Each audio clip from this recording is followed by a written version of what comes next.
करीब 8 वर्ष पुरानी बात है बंधुओं। गुरुदेव के साथ रामटेक से बिहार करके जबलपुर की ओर जाना हो रहा था। रास्ते में पैर में एक बहुत बड़ा कांटा गड़ गया। कांटा करीब 1 इंच के बराबर था और तलुए में बहुत गहरा घुस गया। जैसे तैसे सफ़र लंबा था, सुबह करीब 14 किलोमीटर चलना था। चलते हुए पहुंचने के बाद एक ही कमरे पे गुरुदेव और रुकना हुआ तो कांटा निकालने का प्रयास कर रहे थे। कांटा निकल नहीं रहा था, बार बार प्रयास किया, नहीं निकला। तो किसी दूसरे साधु ने पैर का कांटा निकालने का प्रयास किया। जब दूसरे साधु के हाथ में सूजी आई और जब वो पैर में उस कांटे को निकालने के लिए और गहरी सुई घुसाए तो घुसाने वाले को दर्द नहीं होता, जिसके पैर में सुई लगती है उसको तीव्र वेदना होती। और सुई घुसाएं और वो मना कर दे, भैया तुमसे नहीं निकलवा सकते, तुमसे नहीं निकलवा सकते। निकलता ही नहीं कांटा। वो बहुत देर तक गुरुदेव इस दृश्य को देख रहे थे। फिर देखते देखते धीरे से बोलते हैं कि नम्र, अगर दर्द से बचना है तो पैर का कांटा अपने हाथ से निकालना। दूसरा, जब कोई अपने पैर का कांटा निकालता है तो सुई बहुत गहरी घुसती है और पता नहीं कहाँ घुसती है। अपने हाथ से अगर कांटा निकालोगे तो सहूलियत रहेगी। और उस विहार की खासियत थी कि उस विहार में एक मुनि महाराज केस लॉन्च कर रहे थे। रास्ता चलते उनका टाइम ओवर हो गया तो उनने कह दिया, गुरुदेव हम रास्ते में केस लॉन्च करेंगे। केस लॉन्च करने लगे तो सुबह विहार का समय हुआ। केस लॉन्च में थोड़ा विलंब हो रहा था तो दूसरे महाराज सहयोग कर रहे थे। उनके लिए भी गुरुदेव ने यही कहा कि केस लॉन्च हो या पैर का कांटा, खुद निकालोगे तो पीड़ा कम होगी।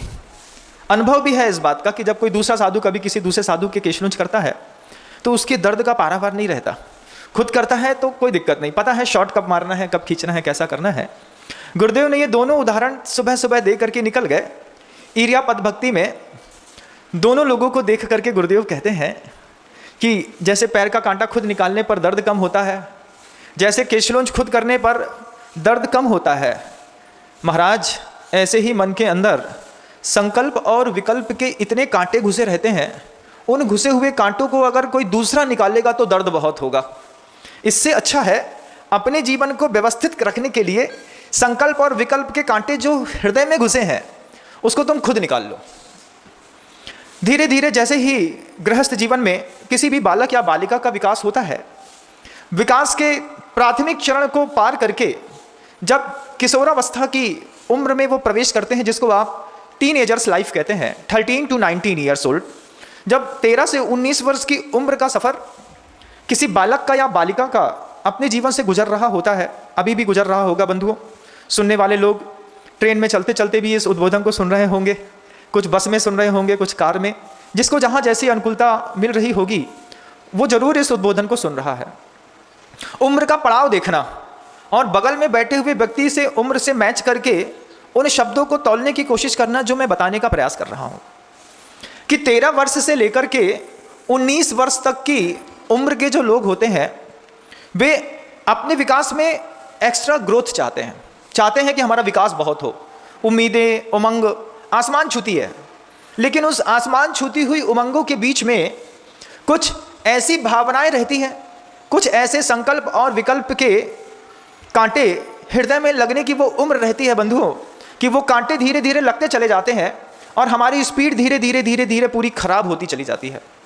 और एक समय ऐसा आता है कि ये इको दे रहा है थोड़ा सा, एक उम्र ऐसी आती है कि उस उम्र में छोटी सी उम्र रहती है और व्यक्ति आत्महत्या के लिए पुरुषार्थ करता है, घर से भागता है, कुछ और अनैतिक क्रियाओं को करता है।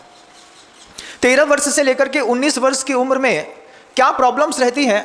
आप किसी बच्ची का जब विकास हो रहा होता है तब आप इस चीज़ को बहुत अच्छे से देख लेते हैं कि ये उसकी नाजुक उम्र है, इसको माँ समझा देती है, लेकिन बालक को उस उम्र में कोई नहीं समझाता।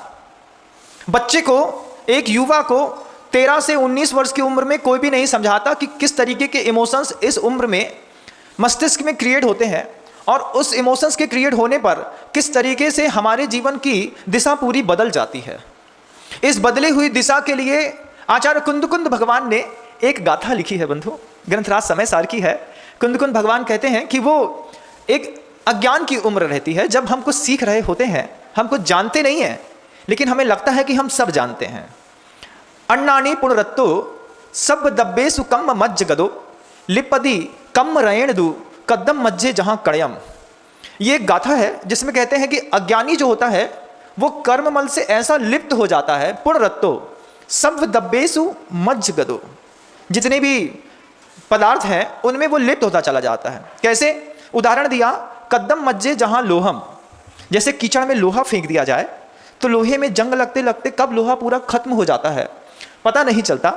ठीक ऐसे ही 13 वर्ष की उम्र में मानसिकता में, मन में जंग लगती है। सबसे पहली जंग लगती है उस 13 वर्ष की उम्र में। अगर आपका बच्चा हो, आपकी बेटी भी हो, आप इस उद्बोधन को सुन रहे हो तो उनको सुनाने का या खुद ओरली बताने का प्रयास करेंगे कि इस 13 वर्ष की उम्र में अवांछित वस्तुओं के प्रति लगाव पैदा होता है।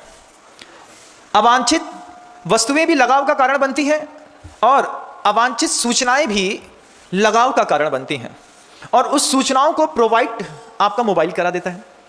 कितने सारे ऐसे टीनेजर्स बच्चे हैं जो 13 to 19 ईयर्स में अपने सफरिंग कर रहे होते हैं। उस सफरिंग के दौरान उनका सबसे ज़्यादा टाइम इंगेज होता है, दिमाग में उम्मीद है IAS ऑफिसर बनना है, उम्मीद है डॉक्टर बनना है, और टाइम एक्सपेंड किया जा रहा है फेसबुक पे, इंस्टाग्राम पे। विद्यार्थी के मोबाइल से जिस दिन इंस्टाग्राम और फेसबुक का ऐप हट जाएगा, जिस दिन उसके मन के अंदर से ये भावना खत्म हो जाएगी कि मुझे एक सेल्फी लेकर के इंस्टा में लोड करनी है, उसके किसी भी सब्जेक्ट में 20% मार्क्स और आगे बढ़ जाएंगे। 10% इंस्टा के, 10% फेसबुक के। 20% मार्क्स को ग्रोथ देने के लिए एक अच्छे विद्यार्थी को अपने मोबाइल से फेसबुक और इंस्टाग्राम को डिलीट कर देना चाहिए। ये आपकी ग्रोथ रोकते तो हैं ही। जिस समय आपका मस्तिष्क विज्ञान को, दर्शन को या फिर किसी और भौतिक वस्तु को पढ़ करके, सूचना को पढ़ करके एकत्रित करने के लिए तैयार होता है, उसी समय ये अवांछित सूचना का लगाव जो है वो हमें जला करके फेसबुक या इंस्टाग्राम की ओर ले जाता है। 1, 1.5, 2, 3 घंटे लोग तो बताते हैं कि महाराज पूरी पूरी रात रील्स देखते हुए ही निकल जाती है लोगों की। क्या चल रहा है, क्या चल रहा है, क्या चल रहा है, देखते देखते निकल जाती है। आप ये सोचिए कि 13 वर्ष से 19 वर्ष तक के वे बालक जो अपने मन के अंदर ये उम्मीद लगा करके बैठे हैं कि मुझे IAS ऑफिसर बनना है, कोई साइंटिस्ट बनना चाहता है, कोई DRDO में जाना चाहता है, कोई डेंटिस्ट बनना चाहता है, कोई डेंटल डिपार्टमेंट को छोड़कर के डॉक्टर भी बनना चाहता है, अगर वो अपना टाइम इंस्टा और फेसबुक पे लगा रहा है तो क्या वो अपने साथ अन्याय नहीं कर रहा? आपको क्या लगता है आगे आने 10 साल बाद फेसबुक और इंस्टाग्राम बंद हो जाएंगे? नहीं, ये सब रहेंगे, लेकिन आपके पास पढ़ने का वक्त नहीं रहेगा। विद्यार्थी जीवन में ये सबसे बड़ी जरूरत है कि जो अवांछित सूचनाओं के प्रति हमारा लगाव बढ़ गया है, अवांछित वस्तुओं के प्रति जो हमारा लगाव बढ़ गया है, उस लगाव को हम जहां खड़े हैं वहीं से डिलीट कर दें। प्रवचन सुनते सुनते भी, ये उद्बोधन सुनते सुनते भी अगर आपके मस्तिष्क काम कर रहा हो और आप अपने मार्क्स को डेवलप करना चाहते हैं, आप सबसे पहले अपने अकाउंट से फेसबुक और इंस्टा को डिलीट कर दीजिए। ये ऊर्जा का सबसे बहुमूल्य समय हमारा नष्ट करते हैं ये 2 ऐप। और बनाने वाली जो कंपनियां, बनाने वाले जो देश, उनके देशों में ये दोनों बैन है। उनके यहाँ ना इंस्टा चलता है, ना फेसबुक चलता है, ना रील्स चलती है। वो रील्स का कंटेंट बनाते हैं लेकिन अपने देश में नहीं दिखाते। हमारे देश की युवा पीढ़ी को मात्र ड्रग्स ही बर्बाद नहीं कर रही, ये फेसबुक और इंस्टा का एडिक्शन भी हमारे देश की पीढ़ी को बंधुओं बर्बाद कर रहा है। क्यों? अन्नानी पुनरत्तो सब दब्बेसु कम्म मज्ज गदो लिपदी कम्म रयण दु कदम मज्जे जहां लोहम। ये गाथा आज से 2000 वर्ष प्राचीन है, लेकिन इसकी आज की वैज्ञानिक और भौतिक परिस्थितियों के हिसाब से फिर व्याख्या देखी जाए तो ये व्याख्याकार भी ये कहते हैं कि आज से 2000 बाद इस गाथा का इस तरीके का अर्थ निकाल करके भी अगर गृहस्थ अपने सन्मार्ग पर आ गया तो इस गाथा की सार्थकता सिद्ध हो जाएगी। अवांछित सूचनाओं और अवांछित वस्तुओं के प्रति ये जो एक कांटा आपके दिल के अंदर लगा है बंधुओं, ये जब आपके पिता निकालते हैं, आपके गुरु निकालते हैं, आपका फ्रेंड निकालता है, आपको तकलीफ होती है। जब माँ कहती है बेटा सो जाओ, आपको तकलीफ होती है। सबसे अच्छी बात है, अपने पैर का हो या दिल का, अगर कांटा लग गया है तो अपने हाथ से निकाल लो। 13 वर्ष से उम्र से लेकर के 19 वर्ष तक की उम्र के बच्चों को अवांछित सूचनाओं के लगाव से हमेशा मुक्त होने का प्रयास करना चाहिए। दूसरी, क्लैरिटी ऑफ अंडरस्टैंडिंग, कि अपने आप में समझ की स्पष्टता का अभाव भी इसी उम्र में रहता है बंधुओं। हम इस उम्र में जब स्कूल में पढ़ रहे होते हैं, जब हम इस उम्र में कॉलेज चले जाते हैं या फिर किसी कोचिंग इंस्टीट्यूट को ज्वाइन करते हैं, उस समय हमारा क्लैरिटी ऑफ अंडरस्टैंडिंग नहीं रहती। हम समझ नहीं पाते कि हमें क्या करना है और क्या नहीं करना है।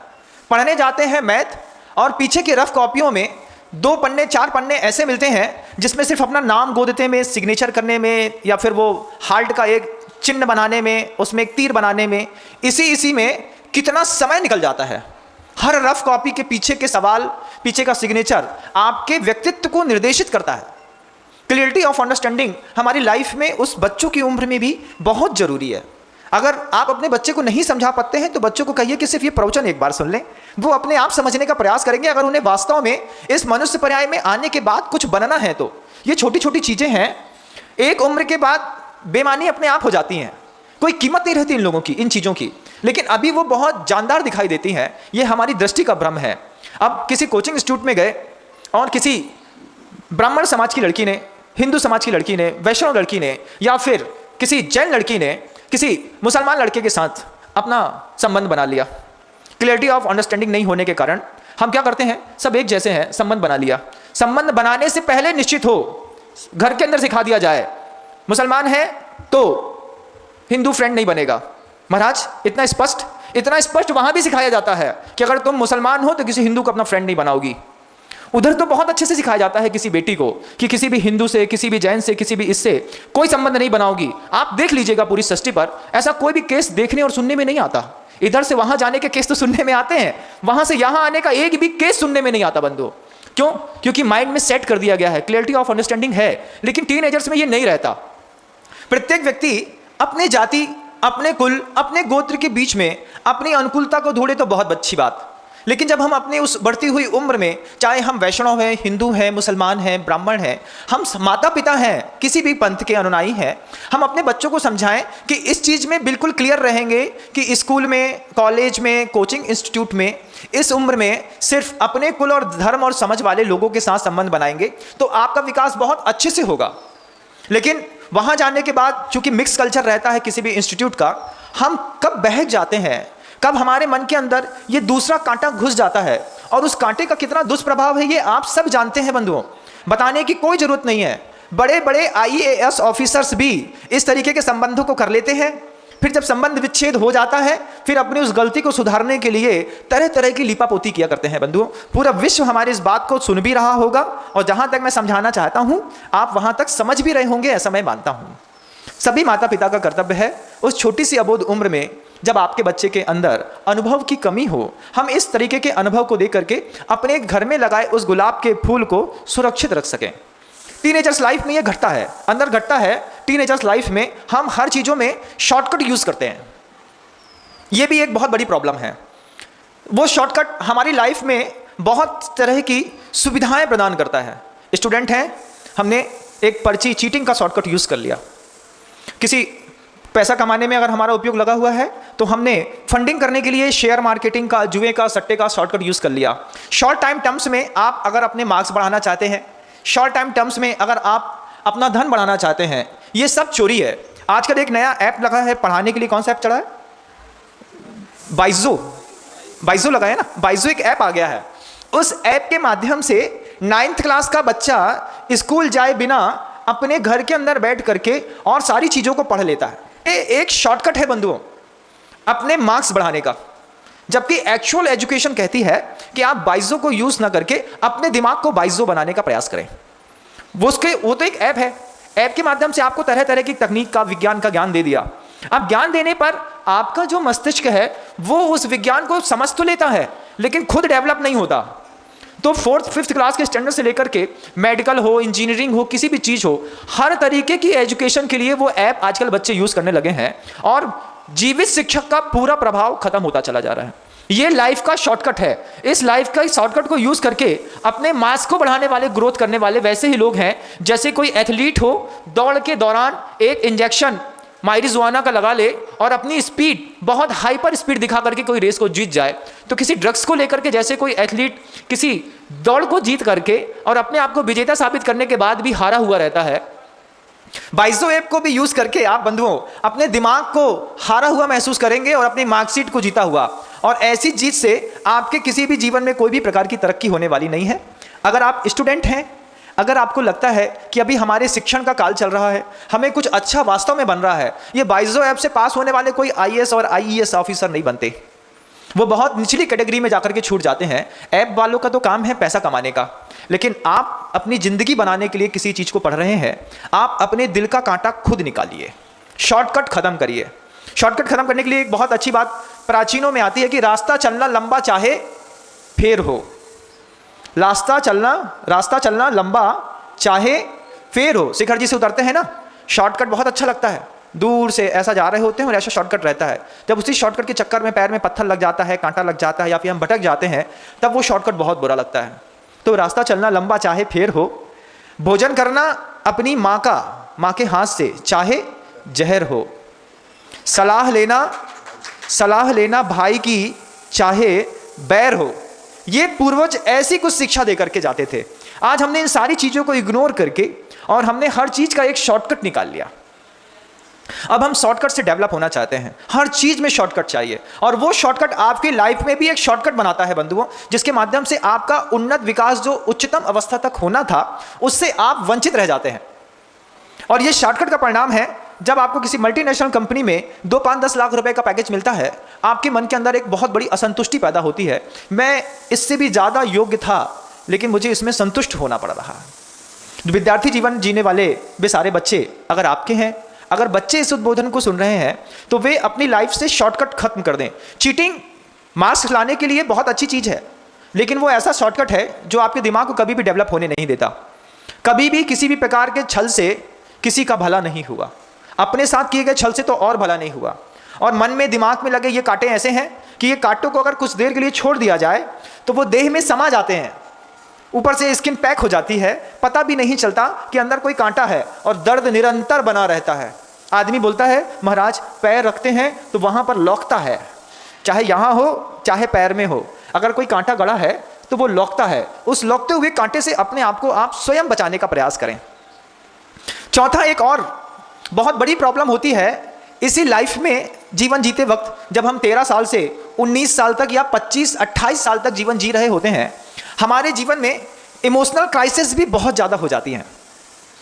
किसी से इसी उम्र में इश्क हो गया और इश्क होकर के टूट गया। अब जो टूटने का तनाव है, वो विद्यार्थी के जीवन में प्रेम विच्छेद का जो तनाव है वो सह नहीं पाता, पूरी रात जगता रहता है। क्या कर रहे भैया? अरे मुझे नहीं पढ़ना। क्यों? तुम तो देवदास जैसे हो गए, तुमको नहीं पता, तुम्हारे जीवन में वो घटना नहीं घटी जो हमारे जीवन में घटी है। हाँ भैया, इसलिए तो बोल रहे हैं कि ये विद्यार्थी जीवन है, अपने इस विद्यार्थी जीवन को देवदास मत बनाओ, मत ऐसी स्थितियों में अपने आप को लेकर के जाओ कि जिससे तुम्हारी इमोशनल क्राइसिस के कारण जो है तुम्हारा खुद का डेवलपमेंट रुक जाए। इसी उम्र में वो भाव पैदा होते हैं, इसी उम्र में हर युवा युवती के अंदर वो अट्रैक्शन पैदा होता है, और उस अट्रैक्शन में इन्वॉल्व होने के बाद हम अपनी लाइफ को ऐसा इंगेज कर लेते हैं कि पढ़ाई में हमारे पिता 100% पैसा देते हैं, मार्क्स हमारा सिर्फ 30% आता है।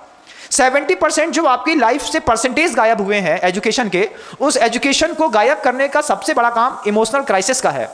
हम किसी इश्क में पड़ गए, हम किसी तनाव में पड़ गए, हम किसी बिखराव में पड़ गए, हाथ में जाम आ गया, सिगरेट आ गई, एक मूवी आ गई, मूवी को देखते और उससे इंस्पायर होकर के हम सीखते कि भैया जब इश्क का तनाव बढ़ता है तो फिर ये करना पड़ेगा।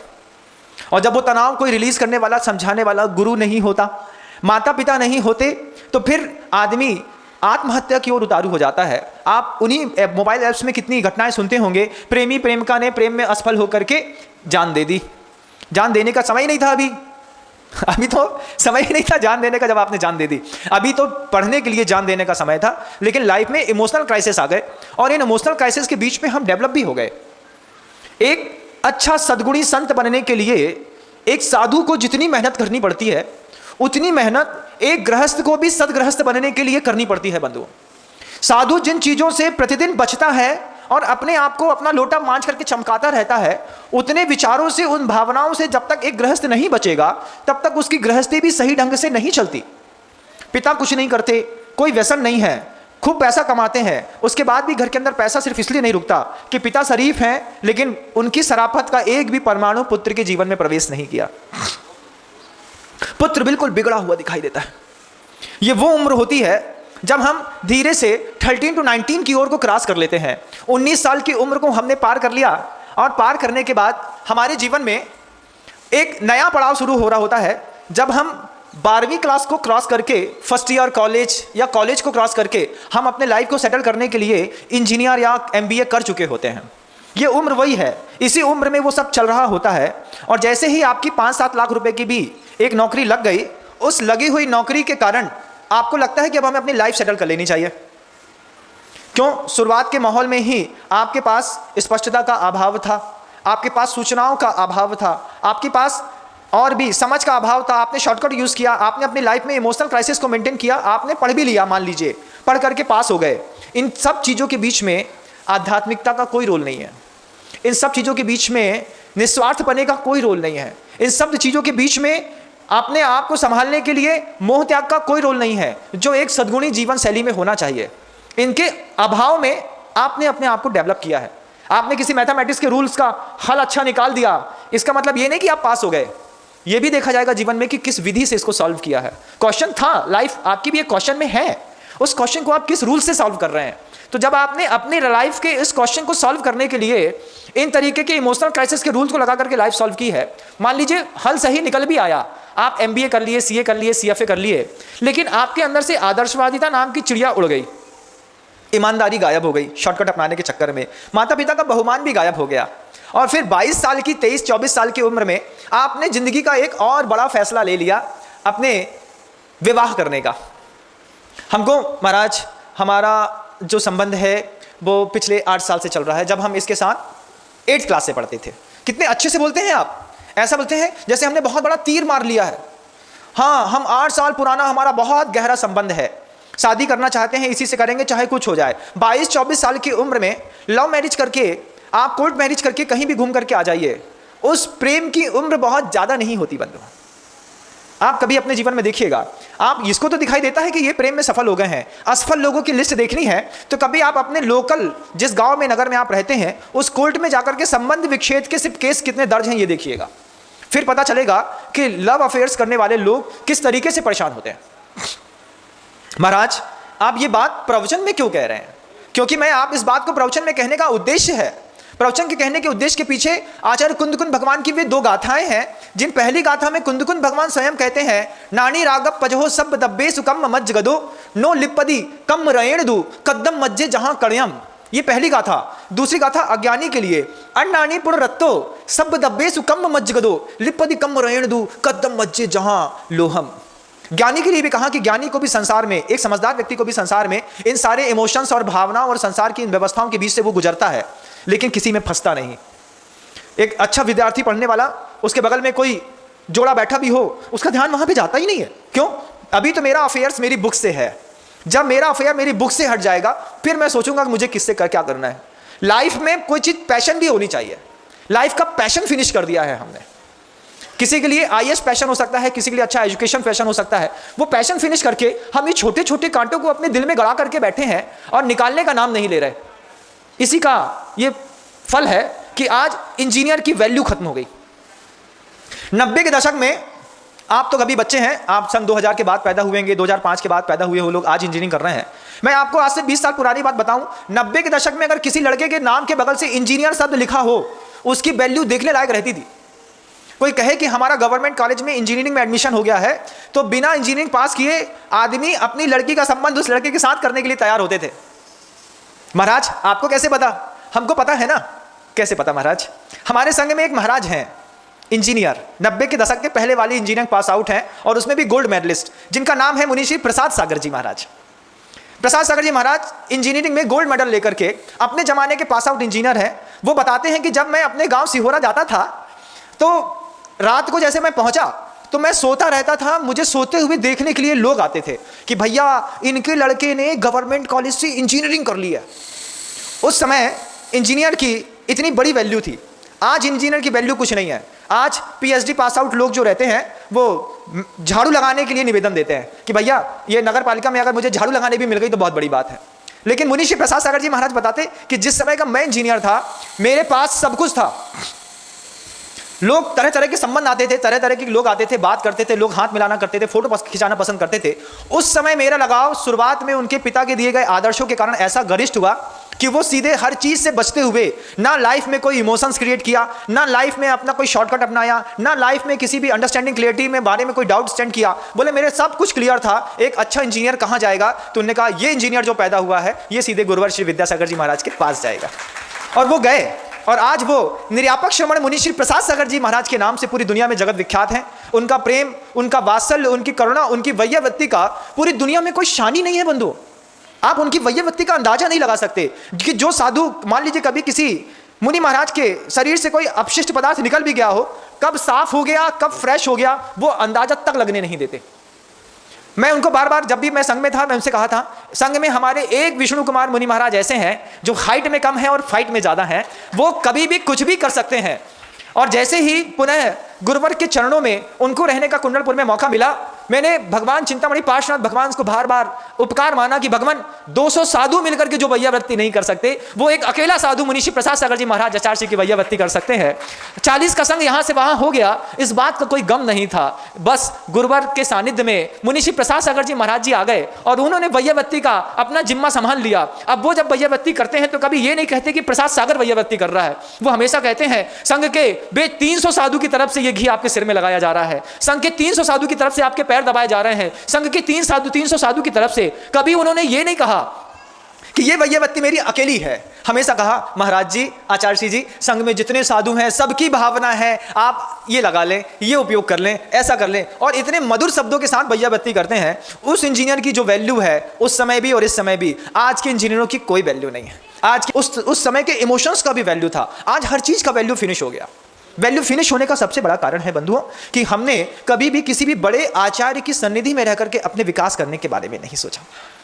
लेकिन हमारी लाइफस्टाइल कैसी चल रही है कि 22 साल का लड़का इन सारी चीजों को बिना समझे सोचे और एक किसी भी कन्या के प्रेम में फंस जाता है, या फिर कोई कन्या, कोई बहन किसी लड़के के प्रेम में फंस जाती है, कहती है हम भी कमाते हैं, ये भी कमाता है, दोनों के बीच में संबंध हो जाएगा, दोनों बहुत खुश रहेंगे। जो बच्चे आज वर्तमान में, आज की डेट में लव मैरिज करने वाले हैं, आज की डेट में जिनने कर ली है उनकी बात नहीं कर रहा, अभी जिनकी हुई नहीं है, फिक्स भी हो गई होगी, वो मेरी इस बात को बहुत गौर से सुन लें। आप जिसके साथ लव करते हैं, उस लव एकमात्र एक पहला पहलू है, दूसरे पहलू में देख लो कि उसका डेडिकेशन कहां पे है। दोनों इंजीनियर हैं, दोनों MBA पास आउट हैं, दोनों चार्टर्ड अकाउंटेंट हैं और अदर दूसरे संप्रदाय से हैं। मान लीजिए एक पंजाबी है, एक जैन है, मान लीजिए एक वैष्णव है, एक मुसलमान है, मान लीजिए एक हिंदू है, एक सिख है। अगर आप दोनों मिल करके और किसी कॉन्वेंट स्कूल में पढ़ने के बाद आप आज विवाह करने का सोच रहे हैं, आज आप विवाह करने जा रहे हैं, विवाह होने जा रहा है, कोर्ट मैरिज करने जा रहे हैं, उसके पहले अपने लव की कंडीशन देख लीजिए। क्या आपको पता है कि आप जिससे प्रेम करते हैं उसका डेडिकेशन कहां पर है? डेडिकेशन मतलब समर्पण। हम जिससे प्रेम करते हैं हम उसके प्रति समर्पित हों, यह जरूरी नहीं है। क्यों? क्योंकि हम तुमसे प्रेम तो करते हैं, लेकिन हमारा डेडिकेशन, हमारा समर्पण जो है हमारे जॉब पर है। अगर तुमने हमारे जॉब छुड़ाने की बात करी, तब तुम्हारा अपना जॉब नहीं छोड़ेंगे, भले हम तुमको छोड़ दें। तो अफेयर करने वाले लोगों के बीच में यह दिमाग ही नहीं रहता कि हम जिससे प्रेम करते हैं उसका एक्चुअल डेडिकेशन कहां पर है। पता चलेगा कि हम तुमसे दीवार चाटने वाला प्रेम तो करते हैं, लेकिन डेडिकेशन वाला प्रेम तो हमको हमारे जॉब से ही है। अब जब आपका डेडिकेशन आपकी जॉब पे है, तो आप जॉब पे ज्यादा ध्यान देंगे कि जिससे आप प्रेम कर रहे हैं उस पर ज्यादा ध्यान देंगे। किस पे देंगे आप ज्यादा ध्यान? ऑब्वियसली हम जॉब पे ज्यादा ध्यान देंगे। और जब हम अपने जॉब पे ध्यान देंगे तो हम सुबह 8 बजे कार पंच करेंगे, शाम को 6:30 बजे घर से बाहर आएंगे, वापस करेंगे। अब वहां पर तुम्हारे लव का वैल्यू कितना बचा? डेडिकेशन तो वो होता जो किसी शिष्य का गुरु की तरह जैसा होता है, कि जैसे मान लीजिए हम सारे साधुओं का हमारे गुरु के प्रति प्रेम पैदा हुआ। मोक्ष मार्ग में राग की, प्रशस्त राग की बहुत बड़ी कीमत है। वो राग जो आपको संसार में भटकाता है, मोक्ष मार्गी को वही राग हमेशा ऊपर उठाता है बंधुओं। हमने गुरु के प्रेम में पागल होकर के घर छोड़ा। अब देखो कितनी खूबसूरत बात है कि हमारा लव हमारे गुरु के साथ है, हमारा डेडिकेशन भी हमारे गुरु के लिए है, हमारा हर चीज एक तरफ फ्लो कर रही है, हमारे इमोशंस भी हमारे गुरु के साथ ही जुड़े हुए हैं। हमको लाइफ में कुछ और नहीं चाहिए, हमको सिर्फ हमारा गुरु सिद्ध हो जाए, इतना ही बहुत है। जिस संत के जीवन में डेडिकेशन उसका गुरु है, जिस संत के जीवन में उसका इमोशंस उसका गुरु है, जिस संत के जीवन में रिस्पेक्टेबल एक ही है उसका गुरु, जिस संत के जीवन में अफेयर में लव भी जिसके सिर्फ गुरु के साथ है, उसका विकास कौन रोक सकता है? कोई नहीं। हमने कहा ना कि ये शब्द ऐसे हैं सुनने में थोड़े से अटपटे लगते हैं, लेकिन अपने अपने स्तर पर इनका अर्थ निकालो तो बहुत पवित्र निकलता है। अब आप लव मैरिज करने जा रहे हैं गृहस्थ जीवन में, आपने लव कर लिया, पता नहीं क्या देख करके कर लिया। किसी को काली कलूटी पसंद आ गई, किसी को कुबड़ा पसंद आ गया, किसी को मस से निकलने वाला पसंद आ गया, किसी के 2 दांत बाहर निकले हैं और पूरे सिर के बाल ऐसे कर दिए जैसे मुर्गी के पीछे के बाल होते हैं ना, कभी देखना मुर्गी की पूंछ का बाल और सिर का बाल एक जैसा दिख रहा है। अब वो लड़का पसंद आ गया। हमने देखा, हमने कहा मुर्गे में इसमें क्या अंतर बचा, यहाँ लाल कर लिया है, यहाँ हरा कर लिया है, यहाँ पे काला कर लिया है। ये लड़का पसंद आ गया, क्यों? एजुकेशन नाम की कोई चीज़ नहीं थी, अंडरस्टैंडिंग लाइफ में कोई थी नहीं, बस लव हो गया तो अब फंस गए, अब शादी करना है। वो आवेग काम करा रहा है, लेकिन आवेग को काम करने से पहले आप देख लें कि जिससे हम प्रेम कर रहे हैं उसका डेडिकेशन हमारी तरफ है कि किसी और की तरफ है। पता चलेगा वो रहता हमारे साथ है लेकिन जीता नौकरी के लिए है। नौकरी नहीं छोड़ सकते चाहे कुछ हो जाए। अब इसी व्यक्ति में लव अफेयर हो गए और एक का फॉरेन कंट्री में जॉब लग गया। अब एक आदमी ऑस्ट्रेलिया पहुंच गया, एक इंडिया में है। अब आपके प्रेम की क्या कीमत बची भैया, बताओ थोड़ा सा। नहीं, वो 3 महीने बाद हमको लेके चला जाएगा। 2 साल तक तुमने जिससे प्रेम किया उसके दर्शन दुर्लभ हो गए, व्हाट्सअप कॉलिंग कर रहे, चैटिंग कर रहे, क्यों बेटू ठीक है? हाँ सब ठीक है। इससे कुछ हो रहा है? कुछ भी नहीं हो रहा बंधु, कुछ भी नहीं हो रहा। तो जिससे प्रेम करें उसमें ये चीजें और भी चेक कर लें, आपका प्रेम जीवन भर सफल रहेगा। आप जिससे प्रेम करते हैं उसका डेडिकेशन कहां पर है, उसका समर्पण कहां पर है, उसके इमोशंस कहां पर हैं। हम आपके साथ भले रहते हैं, आप हमारे साथ भले रहते हैं, लेकिन हमारा इमोशंस कहां पर है बताओ। भावनात्मक रूप से मैं किससे जुड़ा हूं? आपसे, अपने गुरु से। लेकिन आप जिससे प्रेम कर रहे हैं, एक बार देख चेक करिएगा कि आप जिससे प्रेम करके जिससे शादी करना चाहते हैं वो भावनात्मक रूप से किससे जुड़ा है। तो पता चलेगा भावनात्मक रूप से आपका अपोजिट ऑब्जेक्ट अपनी फैमिली से जुड़ा हुआ है। उसको उसकी माँ चाहिए, उसको उसके पापा के बिना नहीं रह सकता, मम्मा के बिना नहीं रह सकता, वो अपने भाई के बिना नहीं रह सकता। वो रहेगा तो अपने गांव में ही रहेगा। अब प्रेम तो कर लिया, प्रेम के साइड इफेक्ट्स में नहीं देखे कि भैया प्रेम की वो ऑब्जेक्ट को चूज करने के साथ हमको उसके माता पिता के व्यवहार को भी देखना पड़ेगा, हमको उसके पिता के साथ भी रहना पड़ेगा, उसके भाई को भी सहन करना पड़ेगा, उन पारिवारिक पृष्ठभूमियों को भी देखना पड़ेगा। उसके यहाँ का लिविंग स्टैंडर्ड मान लो अगर कुछ कम है तो उस कम लिविंग स्टैंडर्ड में अपने आप को मैनेज करना पड़ेगा। ये सारी चीजें क्यों? हमारा इमोशंस वहां जुड़ा है। अगर तुमने अपना इमोशंस वहां नहीं जोड़ा तो फिर हम तुम्हारे साथ नहीं रह सकते। तब लव 2 कौड़ी का बसता है। और प्रेम करने वाले सिर्फ प्रेम करते हैं, ना डेडिकेशन देखते हैं ना इमोशंस देखते हैं। और जब इमोशंस नहीं देखा कि हम मान लीजिए आप लड़की हैं, किसी लड़के से प्रेम करती हैं, तो उसका इमोशंस भी तो देखो भाई कि उसके माता पिता को भी तो आपको बेयर करना पड़ेगा ना। आप ऐसा तो नहीं कह सकते कि भैया हम तुम्हारे साथ रहेंगे, तुम्हारे मम्मी पापा से हमको कोई मतलब नहीं। उठा के एक चांटा मारेगा, समझ में आ जाएगा। तुमने मुझे मारा, मैं कोर्ट केस कर दूंगी, चल निकल यहां से, तू ना सही तो कोई और सही, और कोई और ना सही तो कोई और सही। जब वो लड़का ऐसा बोलेगा तब आप जाकर के गुरु से बोलेंगे, महाराज हमारी लड़की की जिंदगी बर्बाद हो गई, आप बचा लो। अब हम क्या बचा लें? शादी करने से पहले हमारा प्रवचन क्यों नहीं सुनाया था? अपनी लड़की को सुना देते, लड़की खुद समझ जाती, इतनी चीजों को चेक कर लेती, फिर शादी करने की सोचती। शादी के बाद तलाक करने की सोच रहे हैं, फिर महाराज हमारी लड़कियां को तनक समझा दी, बिल्कुल नहीं मान रही, पता नहीं कौन के साथ जाओ चाहत। अरे भैया महाराज क्या करेंगे? आप खुद समझाओ, आप अपने परिवार को खुद बचाओ। आपके घर में आग लगी है, पड़ोसी कैसे बचाएगा? अब आप ये भी देख लीजिए कि जहां पर अटैचमेंट है, डेडिकेशन है, वहां रिस्पेक्ट किसको देता है? वो लड़की है या लड़का है? आपको रिस्पेक्ट देती है? आपके मम्मी पापा को रिस्पेक्ट देती है कि आपके पैसे को रिस्पेक्ट देती है? किसको रिस्पेक्ट मिल रहा है? पता चला एक बिल्कुल किसी भी काम करने वाली कोई कन्या जिसको कुछ भी नहीं आता है, बस प्रकृति से पुण्य से उसको सौंदर्य मिल गया और उसने किसी अमीर लड़के को फंसा लिया। अब क्या है? एक घड़ी गिफ्ट में मिल गई, एक गाड़ी गिफ्ट में मिल गई, एटीएम गिफ्ट में मिल गया, एक वैलेट गिफ्ट में मिल गया है, मोबाइल गिफ्ट में मिल गया, हर हफ्ते वो 4-5 कपड़े गिफ्ट में दे देता है, सैंडल गिफ्ट में दे देता है, सब गिफ्ट में मिल रहा है। पता चला घर में जाकर देखा, हंसलाई सुन, ऐसा जीवन किस काम का है? ऐसा जीवन जी करके हम क्यों अपने आप को नरक में ढकेलना चाह रहे हैं? मुनि श्री आगम सागर जी महाराज जब हम 24 साल के थे और दीक्षित हुए थे, नए नए आए थे, उस समय भी हमसे बार बार एक बात कहते थे, विनम्र। हमने कहा हाँ बोलो। बोले प्यार मोहब्बत धोखा है, तब कर लो भाई मौका है।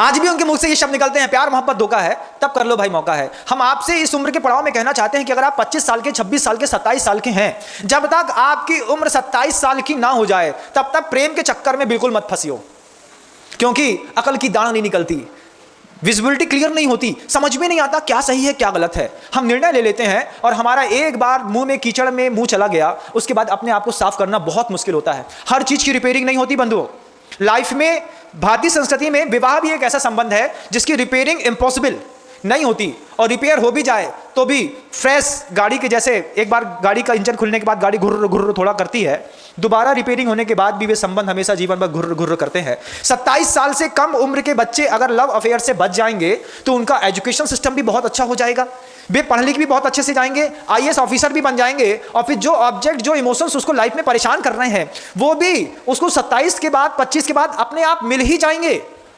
अपने माता पिता को देखना और अपने माता पिता को देख करके सीखना कि जब उम्र के 19-20 साल की पड़ाव में आपके माता पिता होंगे तब इनकी लाइफ में भी तो ऐसा चार्म होगा। आज वो चार्म कहां चला गया? क्यों? उम्र के साथ सब खत्म हो जाता है। और प्रेम एक ऐसी दुनिया का सबसे बड़ा धोखा है बंधुओं, हर वक्त अपना जगह स्पॉट बदलता है। आज इससे था, कल इससे है, परसों इससे, नरसों इससे, वो बदलता ही रहता है, उसमें कोई स्थायित्व तो नहीं है। और हम उसके कारण परेशान होकर के ट्रेन से कटने जा रहे हैं, हम मरने जा रहे हैं, हम अपना जॉब छोड़ रहे हैं, हम अपनी एजुकेशन छोड़ रहे हैं, हम अपना देवशास्त्र गुरु छोड़ रहे हैं। गुरु समझाते हैं कि भैया, हम बच्चे को समझा देते हैं, बच्चा कसम खा लेता है जब तक मेरी शादी नहीं हो जाएगी तब तक मैं मुनि महाराज के दर्शन करने ही नहीं जाऊंगी। माला फेरी जा रही है, किस बात के लिए? मम इच्छुत, जो मैंने इच्छा करी है वो मुझे शीघ्र मिल जाए। जैसे ही वो मिला, रावण के जैसे हमने अपनी माला छोड़ी, अपने कार्य को सिद्ध किया और आगे बढ़े। हमने देखा कई लोगों को भगवान पार्श्वनाथ के सामने, शांतिनाथ के सामने, आदिनाथ के सामने रीढ़ हड्डी करके ऐसा बैठे रहते हैं, दूर से देखने में लगता है जैसे कोई योगी बैठा है, योगिनी बैठी है।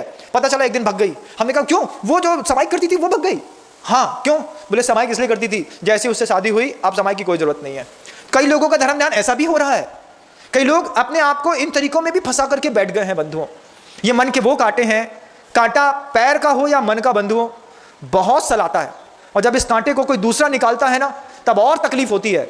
सबसे अच्छी खूबसूरती तो जिंदगी की यह है कि हम अपनी जिंदगी में इन कांटों को लगने ही ना दें। जैसे पैर से कांटे को बचाने के लिए एक चप्पल या एक जूता काफी होता है, एक आड़ थोड़ी सी काफी होती है, ठीक ऐसे ही हम अपनी जिंदगी में अपने विकास के लिए, अपने धर्म की, हम अपने गृहस्थ आचरण के योग, सदगृहस्थ के वातावरण की, हम अपने आदर्शों की एक ऐसी आड़ को लेकर के इस उम्र को निकालने का प्रयास करें, एक ऐसा सपोर्ट लेने का प्रयास करें, कोई फंसाने की कोशिश भी करे तो हम बता सके कि भैया 27 साल की उम्र तक तो प्रेम नहीं करूंगा। अगर 27 साल की उम्र तक प्रेम कर लिया तो महाराज कहते हैं 70 साल की उम्र तक परेशान होना पड़ेगा। 70 साल की उम्र तक किसी कोई कौम है जहां पर 2, 3, 4, 5 विवाह नॉर्मल बात है क्या? हिंदुस्तान में हिंदुओं के अंदर, ब्राह्मणों के अंदर, जैनों के अंदर भी ये नॉर्मल बात है क्या? बिल्कुल एबनॉर्मल बात है बंधुओं। हमारी वो कौम में, हमने जिस कुल में, हमने उस राम के वंश में जब जन्म लिया है जहां एक सीता के पीछे राम अपनी पूरी जिंदगी छोड़ सकता है। हम वो जमाने के लोग हैं, भले हमारा आज एडवांस बहुत है लेकिन आदर्श में आज भी सीता बैठी है कि सीता कहती है, रावण से किसी ने पूछा बंधुओं कि सीता का प्रेम मिल गया? रावण कहता है सीता का प्रेम पाना पत्थर में फूल पैदा करने जैसा है, हम कितनी भी प्रयास कर लें सीता का प्रेम नहीं पा सकते। हम उस देश में रहने वाले लोग हैं। चाहे कन्या हो तो अपने आप को सीता के रूप में देखना, लड़के हो तो अपने आप को राम के रूप में देखो कि जब हमने किसी एक को डिवोशन कर दिया फिर हम उसके साथ जीना पसंद करेंगे। ये कैसा छलिया प्रेम है जो वक्त वक्त पर अपनी जगह बदलता है और लोग ऑब्जेक्ट को बदलता चला जाता है। हम उसमें गहरे गहरे गहरे और गहरे धीरे धीरे धंसते चले जाते हैं। दोनों वजनदार हैं, दोनों कीचड़ में ही पड़े हैं। सोने को मजाल है कि जंग पड़ जाए, एक जंग नहीं पड़ती बंधुओं, बरसों तक सोना उसमें लिपटा रहे। निकालते हैं, पानी से धोते हैं और चुपचाप गले में पहन लेते हैं। नानी रागप पजहो सब दब्बे सुकम मज्ज गदो नो लिपदी कम रेण दू कदम मज्जे जहां कड़यम। ज्ञानी को कभी भी किसी भी प्रकार के पाप प्रकृतियों का बंध होता ही नहीं। क्यों नहीं होता? क्योंकि वो राग से ऊपर उठ करके सोने जैसे अपने अंदर के स्वभाव को बना करके राग के बीच में रह रहा है। अन्नानी पुनरत्तो सब दब्बे सुकम मज्ज गदो लिपदी कम रेण दू कदम मज्जे जहां लोहम। वजनदार था लोहा, दूर से उठाने पे देखने में लगता था कि जंग, पानी, कीचड़ से इसको कोई फर्क नहीं पड़ेगा, लेकिन कुछ ही देर में एक हल्की सी रंग बदला, फिर एक छोटी सी परत पैदा हुई, फिर उस परत को निकाल करके अच्छी नहीं लगी तो परत निकाल करके हमने फेंक दी, भैया लोहा बना हुआ है। फिर एक परत पैदा हुई, कुछ दिन बाद हमने फिर फेंक दी, फिर फेंक दी, फिर फेंक दी। इतना मोटा लोहा, 3-3 इंच मोटा लोहा, हवा और पानी की नमी सहन नहीं कर पाता और फट करके तार तार हो जाता है। हमारी जिंदगी लोहे के जैसी तो नहीं है ना। गुरु का सानिध्य मिला है तो तपा करके वो सोना बना सकते हैं। गुरु का सानिध्य, अपने माता पिता का भी सानिध्य मिला है बंधुओं, तो तुमको इस कीचड़ में घुसने से कोई, आप सोचते हैं कि हम कीचड़ में फंस जाएंगे, कोई ना कोई आपको बचा लेगा। लेकिन अगर गुरु नहीं है, माता पिता नहीं है, उनकी कैसी गति होती है आप बताओ। कीचड़ में धंसते चले जाते हैं, धंसते चले जाते हैं। जब आप किसी जेल में जाकर के हफ्ते में एक दिन कभी अपने बच्चे को या फिर 15 साल की उम्र के किसी बालक या बालिका को एक बार सेल में ले जाकर के उसको सेल जरूर दिखाओ। महीने में, साल में, जीवन में एक बार दिखाओ। पता चलेगा 15, 17, 18, 20, 21, 22 साल की उम्र के ऐसे सैकड़ों बच्चे हर गांव की जेल में बंद रहते हैं बंधुओं, जो सिर्फ प्रेम के असफल होने के कारण या तो उनने छुरा चला दिया, हत्या कर दी, ड्रग्स पी ली, किसी का मर्डर कर दिया, कोई और गंदे काम कर दिए, और अपनी पूरी जिंदगी के 20-20 साल, 19 साल के लड़के से ऐसी गलती होती है, 40 साल का होकर के जेल से बाहर निकलता है बंधुओं। प्रेम ऐसी दुर्गति कराता है, आप उसके चक्कर में फंस गए अपनी एजुकेशन को छोड़ करके। सोचिए, अगर आपका बच्चा भी ऐसा फंसा हो, लग रहा है थोड़ी सी भी आंच सही, थोड़ी सी समझ में आए कि हमारे बच्चे के अंदर भी ऐसा चल रहा होगा, नहीं चल रहा तो सौभाग्य की बात, लेकिन अगर वो उस उम्र में सरवाइव कर रहा है 13 to 19 या 19 to 27, तो आप अपने बच्चे को या तो खुद समझा दो या बच्चे से कहो कि बेटा ये प्रवचन एक बार सुन लेना। प्रेम करने जा रहे हो, पहले चेक कर लो लव किसके साथ है, डेडिकेशन किसके साथ है, इमोशंस किसके साथ है, डिवोशन किसके पास साथ है। जिसके साथ लव है उसके साथ डिवोशन भी हो, ये कोई जरूरी नहीं है। हम डिवोटी तो किसी और चीज को हैं, लेकिन रहते तुम्हारे साथ हैं, और उसके चक्कर में हम कुछ भी छोड़ सकते हैं, चाहे कुछ हो जाए। ऐसी मानसिकता और जीवन शैली के बीच में हम सब धीरे धीरे विकसित हो रहे हैं। हमारे उस जीवन में जंग ना लगे, और जिनके इमोशंस कभी किसी अपोजिट ऑब्जेक्ट के साथ अटैचमेंट हो गए होंगे, उन सबसे मैं कहना चाहता हूं, फालतू में भ्रम में मत फंसे रहो, उस मृग मरीचिका से बाहर निकलो, सिर्फ अपना विकास करो, अपने विकास कर। या विद्या सा विमुक्त है, विद्या वो है जो मुक्ति का कारण बनती है। तुम्हारी ये एजुकेशन तो तुम्हें बर्बाद करने के लिए कारण बनती है। लग रहा है पढ़ नहीं पा रहे हैं, लग रहा है हॉस्टल में माहौल नहीं है, यू विल कम बैक, तुम वापिस आ सकते हो, अपने पिता का व्यवसाय चलाओ, अपनी माँ के साथ रहो, लेकिन अपने विचारों को, अपने आचारों को, अपनी संस्कृति को सुरक्षित रख सको। ऐसी मंगल भावना भाता हूँ गुरुदेव के आशीर्वाद के साथ कि आप गृहस्थ हैं और जीना चाहते हैं आपका जीवन। इस बेकार के प्रेम में फंसे हुए जो लोग हैं, जो इसमें फंस करके अपने आप को बर्बाद कर रहे हैं, वे सारे लोग अपने इस प्रेम भाव से ऊपर उठ करके वात्सल्य भाव को प्राप्त कर अपने जीवन को समृद्ध करें। इन्हीं भाव